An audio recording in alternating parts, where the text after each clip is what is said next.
तो जीत के काफी करीब है द्रौपदी मुर्मू को 1349 वोट। द्रौपदी मुर्मू के वोट की वैल्यू 4,83,299। वहीं यशवंत सिन्हा की बात करें तो यशवंत सिन्हा को 533 वोट मिले हैं और सिन्हा के वोट की वैल्यू 1,89,876 है। तो जीत के बेहद करीब चल रही हैं द्रौपदी मुर्मू।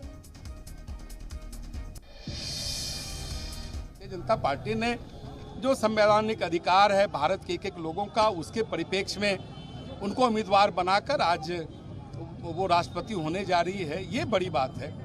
और छोटे मोटे जो इस तरह के नेता जो बयान देते रहते हैं उसको बहुत गंभीरता से लेने की जरूरत नहीं है। इस तरह के बयान से देश नहीं चलता है। देश अच्छे सोच से, अच्छे निर्णय से चलता है।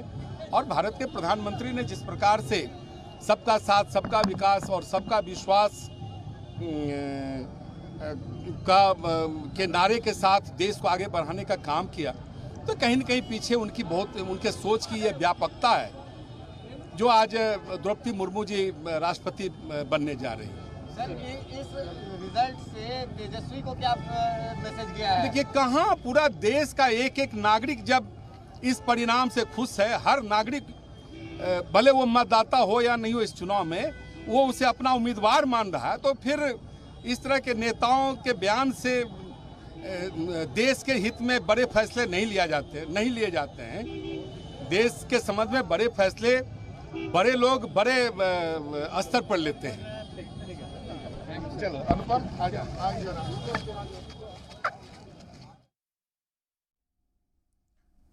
तो आपको बता दें, आज वोटों की गिनती हो रही है। कौन होगा मुल्क का अगला सदर जमहूरिया, इस बात की तस्वीर थोड़ी ही देर में कहा जा रहा है कि साफ हो जाएगी, क्योंकि एमपीज के वोटों की गिनती हो चुकी है। अब एमएलएस की वोटों की काउंटिंग चल रही है। तो द्रौपदी मुर्मू काफी अक्सरियत से आगे चल रही हैं। आपको बता दें कि अगर एमपीज की बात की जाए तो 540 वोट द्रौपदी मुर्मू को मिले हैं, तो वहीं अपोजिशन के उम्मीदवार को 208 वोट मिले हैं।